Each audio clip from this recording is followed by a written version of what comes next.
Kankles McTaco Tits, who I've nicknamed Kanks for expediency. You know, Kanks tried to give a microphone a blowjob on the campaign trail. He has a cult that's deeply attracted to him, yet they probably need him to be beefed up. So his photographs are constantly photoshopped, and then they're, disseminated through the cult. So this headline will come as zero surprise to anyone that the Daily Mail, of all places, is reporting that a secret gay sex scandal explodes in Republican Party as closeted congressman who's engaged to a woman is accused of sordid double life. Let's read the excerpt. A secret gay sex scandal has rocked the Republican Party. I want to remind you that's the MAGA party. Right. As married men and a sitting member of Congress have been accused of sleeping with male escorts, even as their party thunders about traditional family values. In candid interviews, young, muscular sex workers in Washington, D.C. described a booming business fueled by Republican MAGA officials, from state lawmakers and high-powered lobbyists to federal government staffers and at least one congressman. The revelations come as the GOP faces renewed scrutiny over its hypocrisy on homosexuality, publicly championing the traditional nuclear family while privately indulging in the very behavior many Republicans denounce. But that's not all. Pop it up. One DC-based male escort described having a 2-year relationship with a sitting Midwestern congressman who, during that period, had multiple serious girlfriends. The 29-year-old sex worker with the boy next door looks described dinners at downtown DC eatery Butterworth's, a popular MAGA haunt, followed by late nights. He told the Daily Mail on the condition that neither man was identified. The unnamed lawmaker is closeted, cautious, and carried the weight of a public image that left no room for who he really was, the escort said. It's gotten difficult to ignore the dissonance between the man I know in private and the votes he casts publicly. He said the Republican is now engaged to a woman. Last one, another escort, a 35-year-old with chiseled features and a bodybuilder's physique, was also candid. He described officials in the federal government, a state senator, and lobbyists among his clients. And so for those of you that listen to the real news, you would know that Grindr crashed at the RNC, when everybody had maxi pads on their ears and were singing God Bless America and bopping around with Kanks. They all left and they all got in Grindr because they all want to go secretly do gay stuff and then be horrible, awful, piece of shit hypocrites during the day and praise Jesus and vote all of this hate, anti-gay shit, while at night they're going to do gay stuff with male escorts. Well, and here's the deal. It didn't crash just once. It crashed 2 times. And here's the thing. We have been sitting in these chairs from jump saying, if you're talking about how anti-gay you are all the time and how strong your family values are, 100% you're closeted. And here's the thing. I couldn't narrow it down. When you're reading this, I'm thinking, okay, who could it be? Because we know, Laura Loomer outed Lindsey Graham. So we know, but he's on the East Coast. So I'm thinking, is somebody on the East Coast think Louisiana is Midwestern? I don't know. It could be so many people. Well, there's no question. This was a congressman, not a senator, that they were talking about. And so there's some sleuthing that can be done. We're too busy filming these IHIP newses to do it, but I believe in you, patriots and Gaytriots, especially the Gaytriots. 100%. I believe that the loud and proud Gaytriots that listen to this here very podcast every day will get to the deep, dark bottom of this. Here's what we know. Midwestern congressman votes MAGA, is MAGA, has many serious girlfriends, and is now engaged to a woman. You guys, cast a net, report in the comments section. Let's pontificate and figure this out. And here's the thing. In a normal political climate, I would have empathy for the struggle and the plight of young men and women that are born into crazy religious families, and they've had to suppress who they are, and they hate themselves, and they've gone to the pulpit, and it's this hellfire damnation. The gays are our number one agenda. We're against gay marriage. That's our number one thing. And I have empathy for a young gay person that might feel closeted and scared and might have a lot of self-hatred.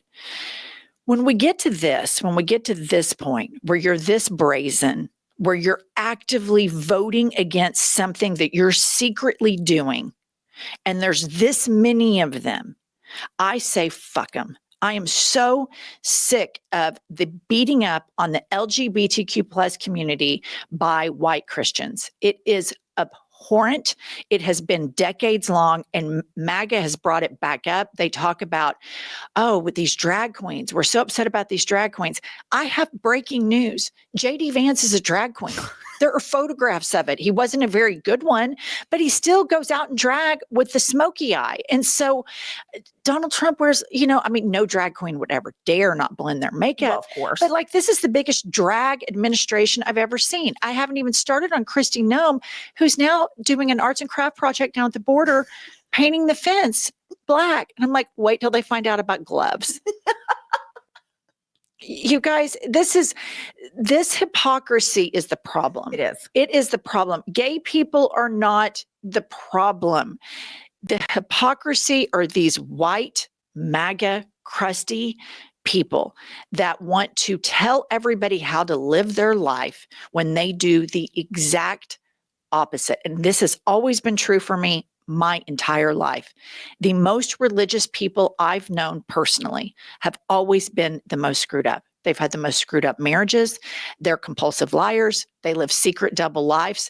It always has been proven to me that when somebody very quickly tells me they're religious, I very quickly find out that they can barely keep it together because it's not a very sustainable way for free expression. Well, here's the thing with all of this. You're 100% right, because the Christianity shames these people. It's sad. And they're told they're not good enough and they're bad and the sexual orientation is bad. So I'm with you. There's empathy there. But these people are not just a little bit mean and just ignore it. They're fucking cruel. Yeah. They are cruel. Now they're trying to get into transgender records. They're demonizing transgender people. They act like drag queens are the worst thing that ever happened. And like you said, JD Vance, Donald Trump running around in bad drag. Never talk about guns because it's the religious poor. I mean, I can't help but think, having grown up religious, that the gay homosexuality is an easier target for them than tackling real issues like poverty, like education. It's easier for them to throw bait at this. Low-hanging fruit. It's low-hanging fruit. And it is, what is just the grossest thing in the world is marginalizing people like that. Well, and then when you talk to these escorts, and there was a story actually before Loomer outed Lady Graham. There was a story from an escort out of DC that described Lindsey Graham's ass. This is on the internet, of having like little warts or moles or something in it. And Lindsay called them his ladybugs, hence the nickname Lady Graham. So that's been out quite a while.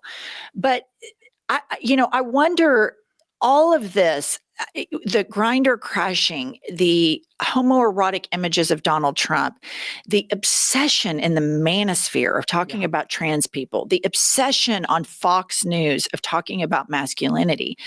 I think a lot of these people are on the spectrum with their sexual orientation. I think they're either gay, bi, like this gentleman, this congressman that the Gaytriots are going to find. I don't know. But the thing that I want to impress upon everybody, if you live in a free country and you have consenting adults, if they happen to be two girls, if they happen to be two boys, it's just none of your business. Right. It's just simply none of your business. But I was recently engaged in a conversation with somebody, a Democrat, who said, I just hope the Democrats quit talking about trans issues. And I said, what Democrats openly talk about trans issues all the time? Because the people that I hear speaking about it the most are MAGA. Right. The people I hear talking about drag queens the most are MAGA. The people I hear talking about gay sex the most are MAGA. These are emotionally stunted individuals. People that fall prey to MAGA are very emotionally stunted. These are not big thinkers. They are emotional R words. That's what every single one of them are. And so you have this stunted emotional growth, which causes this type of hypocritical behavior. And MAGA, I think, is the breeding grounds for all of this closeted gay shit going on. I'm just going to point out the through line in MAGA and in the hypocrisy is the evangelical Christians. This shit needs to be exposed because they've been doing this shit for a long time. And I think it's just horrible. I think it's absolutely horrible to do this to the people who are just like women. It's just like Caroline Leavitt out there bashing freedoms, and she is enjoying the freedom that so many women before her fought for, her ability to stand with her hypocritical Christian cross and lie, and then go home and get on her knees with her husband. I mean, her Bible, and these are morally depraved, emotionally stunted people. That's what they are. All right, that's all we have for this explosive report, and we'll see you all later.